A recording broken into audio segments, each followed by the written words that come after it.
Nous sommes allés à la rencontre de Madame le député maire de Denain, Annelise Dufour-Tonini, qui a eu la gentillesse de répondre à nos questions.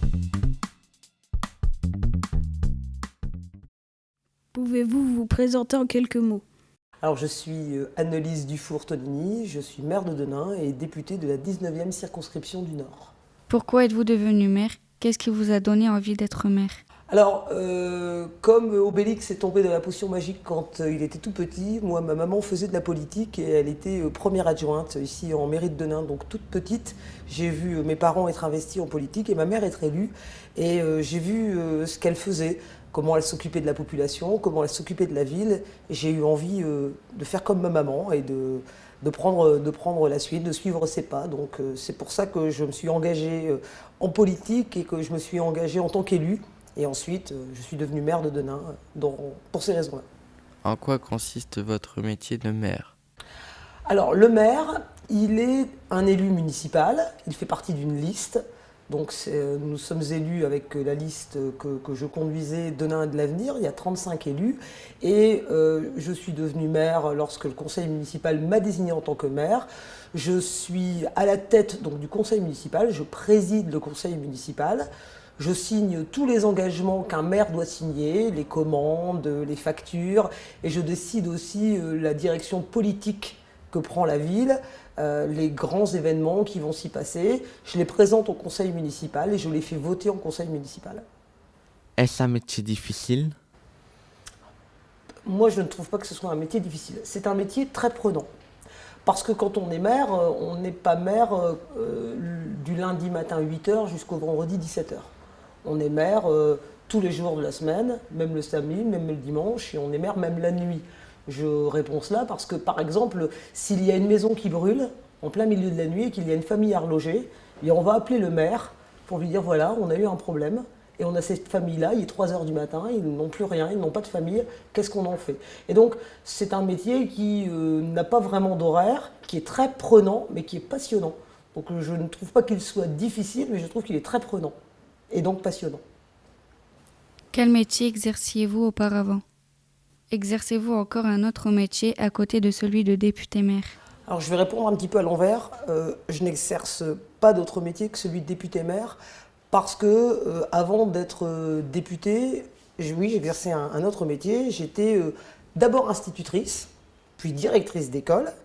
Et le dernier métier que j'ai assumé, c'était principale de collège. Je n'étais pas dans le beau collège Villars, il n'était pas libre à l'époque. J'étais principale de collège à Onzain. Et quand je suis devenue députée, j'ai été dans l'obligation d'arrêter. On ne peut pas, c'est normal parce que ça prend beaucoup de temps d'être député-maire, mais je ne pouvais pas rester et principale de collège parce que c'est fonctionnaire. Donc je ne pouvais pas rester fonctionnaire et être élue députée. Donc le soir où j'ai été élue députée, le lendemain matin, je n'étais plus principale de collège. Mais mon vrai métier, ce n'est pas la politique.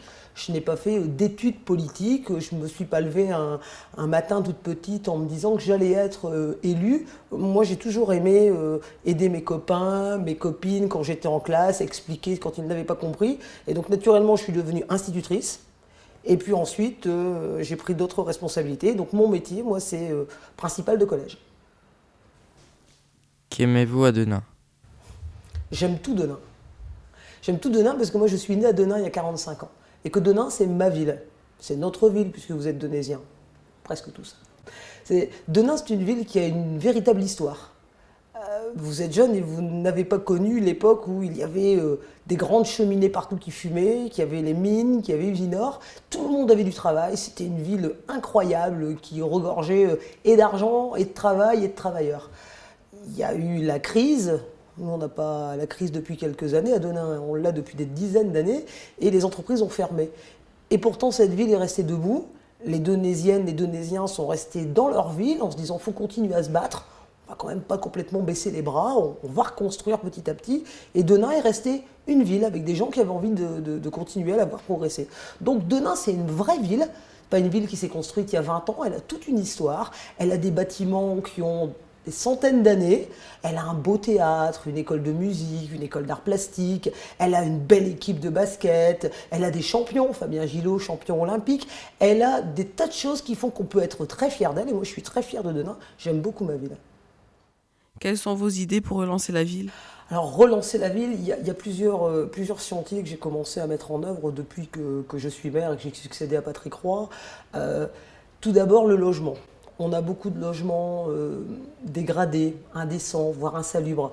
Donc petit à petit, on rachète toutes les maisons qui ne tiennent plus vraiment debout et on a un plan de rénovation urbaine. Un petit peu ce qu'on a fait sur le faubourg du Château, eh bien on va le faire dans le reste de la ville. Raser ce qui ne vaut pas le coup d'être gardé, retaper ce qui peut l'être, et puis construire du neuf, du beau. Et puis à côté de ça, ce qui manque à Denain, c'est du travail, c'est de l'emploi. Et donc là où il y avait avant Usinor, sur les berges de l'Escaut, on a là un grand terrain qui ne demande qu'à être reconstruit, à être repris en main par des acteurs économiques. Donc relancer la ville, c'est aussi permettre à des entreprises de venir s'installer et créer de l'emploi. Donc la rénovation urbaine et le développement économique de l'autre côté, pour qu'il y ait des maisons tout à fait correctes pour accueillir les familles et qu'il y ait de l'emploi. Quelles sont les contraintes de ce métier? Alors, être maire, je le disais tout à l'heure, c'est être disponible parce que nos concitoyens, les Donésiennes, les Donésiens, vivent pour certains des situations très difficiles. Et donc, il faut être là quand les gens ont besoin de vous. Quand vous êtes un homme ou une femme politique, vous faites quasiment vous rentrez dans les ordres, vous donnez et vous promettez aux gens d'être là quand ils en auront besoin. Et c'est vraiment une grande disponibilité. Je suis par exemple sur Facebook et toutes celles et ceux qui me demandent en ami peuvent l'être. J'ai donc 5000 amis, c'est le maximum, Donésiennes et Donésiens, qui m'interpellent à tout moment de la journée, même cette nuit, vous voyez, il était minuit et demi que je recevais encore des messages pour des gens qui vivent des situations de détresse, et donc ils appellent au secours en disant j'ai tel et tel problème. Et c'est ce que je disais tout à l'heure, c'est pas vraiment difficile, je ne pousse pas des espèces de wagons dans le fond de la mine comme le faisaient nos ancêtres, mais c'est un métier qui vraiment demande une grande disponibilité, une ouverture d'esprit, il faut être capable de comprendre tout le monde, et en plus on n'est pas toujours d'accord avec tout le monde. Je ne peux pas dire oui à tout, je ne peux pas non plus dire non à tout, donc il faut pouvoir faire le tri. Et quand on dit non, parce qu'il m'arrive de dire non, il faut pouvoir expliquer aux gens pour que les gens le comprennent. Et donc tout ça, ça fait partie du relationnel. En fait, c'est un travail, quand on est élu, qui est un travail de relation publique. On reçoit les gens, on leur explique, on leur parle, on leur donne les perspectives d'avenir. Vous me demandez ce que va devenir Denain dans 10 ans, dans 20 ans.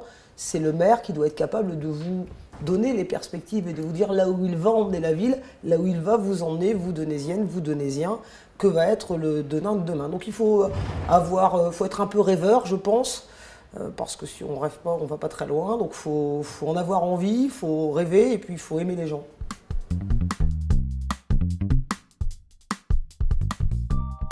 Depuis quand êtes-vous député à l'Assemblée nationale? Alors j'ai été élu député lors des dernières élections législatives qui ont eu lieu au mois de juin 2012. Donc ça va faire ici 3 ans, le mois prochain, que je suis élu député. Comment en êtes-vous arrivé là?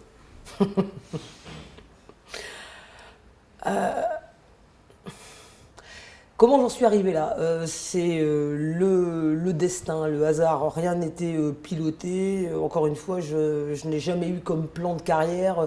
Quand j'avais votre âge et que j'étais au collège, je me suis jamais dit un jour je serai maire de ma ville, je serai député, je serai tel ou tel responsable politique.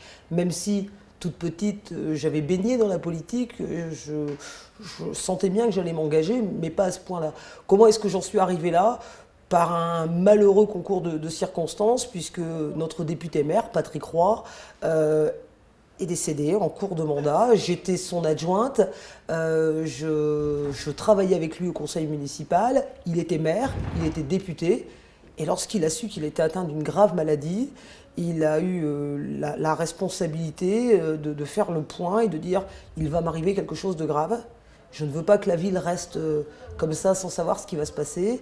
Et il m'a demandé de me préparer en me disant « tu vas devenir maire, je te demande de te préparer ». C'est ce que j'ai fait et j'ai donc pris la pleine mesure de toutes ces responsabilités et j'ai accepté de les endosser. Que fait le député? Alors, très clairement, le député, il a 2 actions. Une qui est très connue, il vote les lois.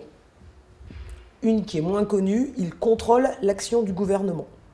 Donc on a un président de la République et on a un gouvernement. Le gouvernement est dirigé par le Premier ministre, il est constitué de ses ministres et de ses ministres délégués ou secrétaires d'État. Tous ces gens-là travaillent. Et donc le député, il contrôle l'action du gouvernement. Comment est-ce qu'on contrôle l'action du gouvernement? On reçoit régulièrement les ministres et on leur pose des questions. Qu'avez-vous fait sur tel domaine? Que pensez-vous de cela? Où allez-vous lorsque vous nous proposez telle ou telle loi? Comment est-ce que vous envisagez telle ou telle chose? Donc le député, il a deux missions principales. Il vote la loi, il vote les lois et il contrôle l'action du gouvernement. Devant les gens, avez-vous le trac? Non. Non, je n'ai pas le trac, mais je vais vous dire pourquoi. Je n'ai pas le trac parce que je suis institutrice. Et que donc, quand j'avais 20 ans, je suis devenue institutrice. J'ai donc eu une classe d'une trentaine d'élèves. Et alors, je pense que le public le plus compliqué, c'est le public des jeunes. C'est vous, jeunes gens. C'est-à-dire que vous devez le savoir, quand vous êtes en classe, et puis que le professeur n'est pas très intéressant, pas très bon, lorsqu'il n'a pas la voix qui porte bien, lorsque ça devient vite petit peu, on entend moins le professeur, on entend plus les élèves. Et donc, quand on est professeur, il faut savoir s'imposer face à sa classe et puis tenir son public. Vous êtes le public. Donc, moi, quand j'avais 20 ans, je suis devenue institutrice, j'ai donc eu un public très jeune et je me suis faite au public. Donc, quand j'ai commencé à parler devant d'autres gens, je les ai trouvés drôlement plus attentifs que les élèves, parce que, je sais pas, ils étaient peut-être plus intéressés par ce que je leur racontais. Bon, j'ai jamais eu de problème de gestion de classe, mais vous êtes vraiment un public, vous les jeunes, un public finalement difficile. Il faut réussir à vous intéresser. Quand ça ne vous intéresse pas, vous faites vite comprendre. Donc non, je n'ai jamais eu le trac parce que j'ai été très vite comme un acteur en scène, parce que quand on est professeur, on joue un peu le rôle d'acteur devant le public. Donc non, je n'ai jamais connu le trac. Devez-vous vous rendre souvent sur Paris? Toutes les semaines. Toutes les semaines, parce que l'Assemblée nationale fonctionne toute la semaine, du lundi au vendredi, en règle générale. Et quand on vote des textes de loi importants, il arrive même qu'on siège le samedi et le dimanche. On travaille d'ailleurs aussi la nuit. Parfois, vous voyez des images pas très sympathiques sur Internet, par exemple, on voit des députés qui dorment. Il faut savoir qu'on peut être dans l'hémicycle jusqu'à 3, 4, 5 heures du matin. Donc il y a parfois des moments où c'est un peu compliqué de garder les yeux ouverts quand on y est depuis la veille, 4, 5 heures de l'après-midi. Donc l'Assemblée nationale fonctionne toute la semaine. Mais moi, comme je suis député et maire, je passe du temps et à Denain, et à Paris en tant que député. Donc je vais à Paris, à l'Assemblée nationale, tous les mardis et les mercredis. Alors pourquoi mardi et mercredi? Parce que c'est le jour des questions au gouvernement que vous pouvez voir à la télé, les mardis et mercredis de 15 à 16. On contrôle l'action du gouvernement aussi par les questions au gouvernement. Et puis c'est le jour où la commission dans laquelle je siège se réunit. Moi je suis membre de la commission éducation et culture.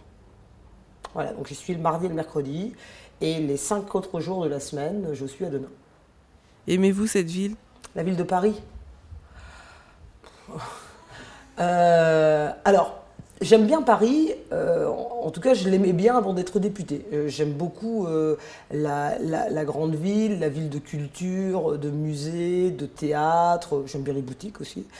Donc j'aime bien Paris. Par contre, quand on est député, j'ai beau être toutes les semaines à Paris, et 2 jours par semaine, je ne suis jamais dans Paris. Parce que quand j'arrive à Paris, j'y arrive par le train, donc gare du Nord, je descends dans les souterrains du métro, qui m'amène direct à l'Assemblée nationale, où je dois marcher, je pense, 30 mètres.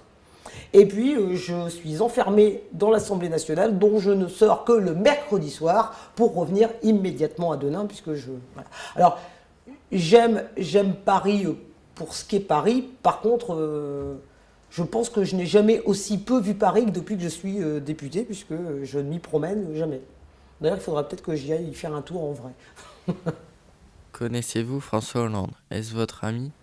Alors oui, je connais François Hollande, je connais le président de la République, puisque avant de devenir président de la République, il était responsable d'un parti politique, qui est mon parti politique. Il était responsable du Parti socialiste, et donc je l'ai rencontré à de nombreuses reprises en tant qu'ami politique. On a été amenés à se rencontrer dans différentes réunions, à travailler ensemble.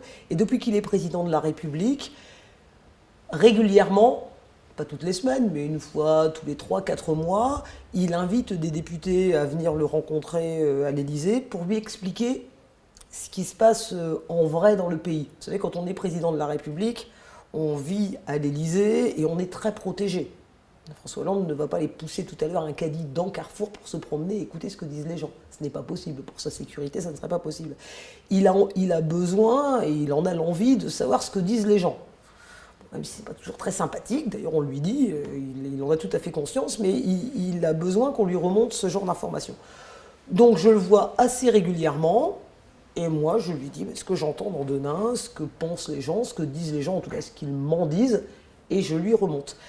Alors je suis plutôt contente parce qu'il nous a fait l'honneur, il y aura bientôt 2 ans, de venir à Denain. Il est venu faire la rentrée des classes à l'école Michelet en septembre 2013. Il était d'ailleurs venu avec Vincent Peillon, qui était ministre de l'Éducation nationale à l'époque. Et c'était la première fois qu'un président de la République venait à Denain. Donc c'est un grand honneur pour une ville, surtout que Denain, pour nous, c'est une grande ville, 21 000 habitants, mais ce n'est pas une grande ville de France, on est plutôt dans les villes moyennes.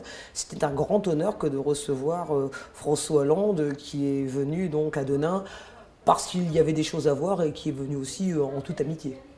Voyagez-vous beaucoup? Non, pas beaucoup, parce que je vous l'ai dit, finalement, moi, la ville que j'aime et dont je veux m'occuper, c'est Denain. Donc j'y passe un temps énorme, j'y passe tout le temps que je peux y passer, à part les mardis et les mercredis où je suis à Paris. J'ai voyagé un peu avec mon directeur de cabinet. Lorsque j'ai eu une mission ministérielle, le ministre de l'Éducation nationale m'avait confié un travail sur la vie lycéenne, sur la démocratie participative dans les collèges et dans les lycées.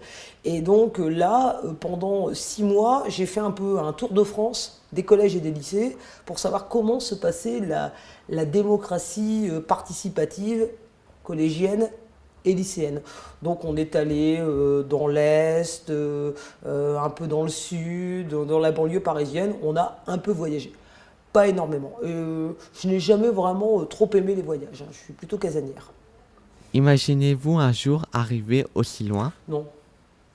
Non. Et c'est ce que je vous disais tout à l'heure, lorsque j'avais votre âge, moi je rêvais d'être vétérinaire. J'ai toujours aimé les animaux, je voulais être vétérinaire.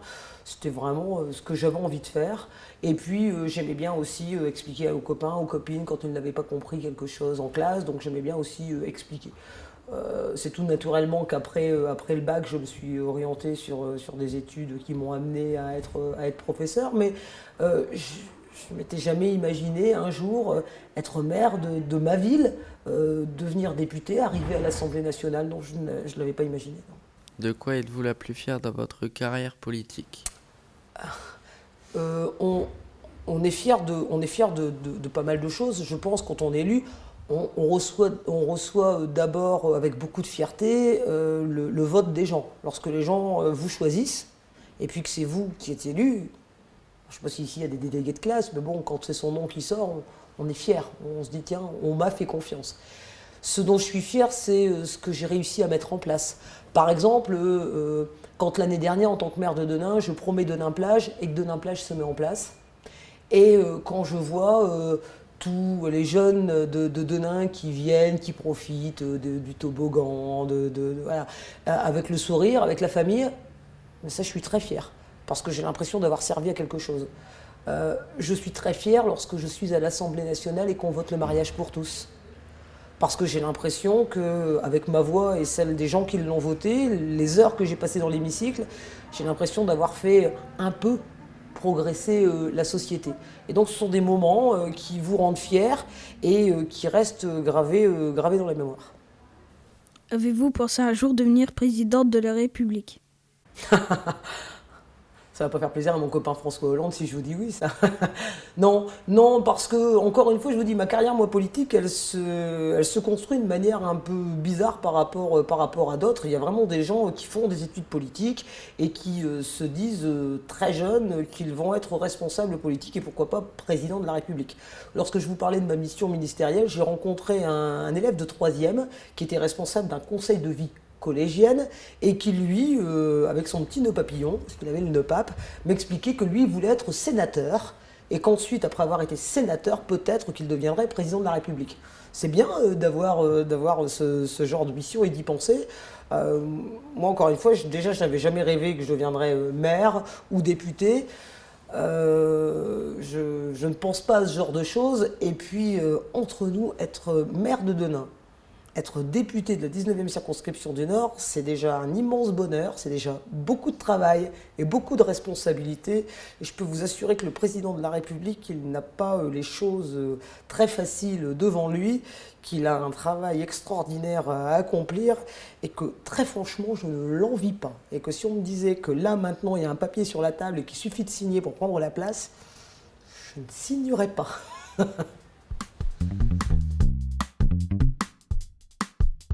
Connaissez-vous notre collège? Oui. Alors, je connais le collège Villars, même si je n'y ai pas été élève. Pourtant, je suis denaisienne, mais comme ma maman travaillait à Valenciennes, elle m'a emmené avec elle et à l'école primaire et au collège à Valenciennes. Par contre, je connais le collège Villars parce que, en tant qu'élu, j'y ai été pendant un temps membre du conseil d'administration.